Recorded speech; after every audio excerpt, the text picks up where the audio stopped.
காட்டுக்குள் இருக்கும் இந்த அம்மன் கோவில் நோய்களையே குணமாக்குமா? உண்மையா இது?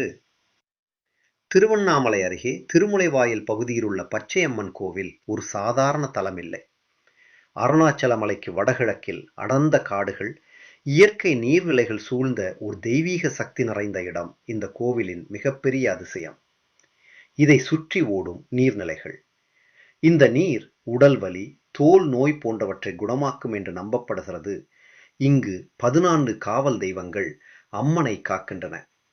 யானை, குதிரை, நாய் சிலைகளும் இன்னும் பாதுகாக்கிறது என்ற நம்பிக்கை. இந்த இடம் காடு நடுவில் இருப்பதால் முனிவர்கள், சித்தர்கள் இன்றும் இந்த தவம் செய்கிறார்கள்.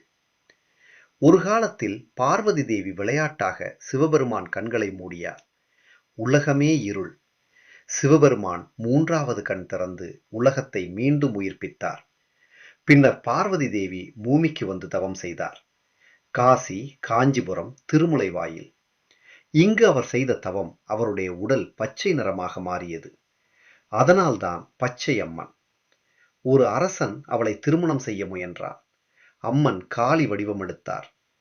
7 கன்னியர்களும் முனிவர்களும் சேர்ந்து அந்த அரசனை அழித்தனர்.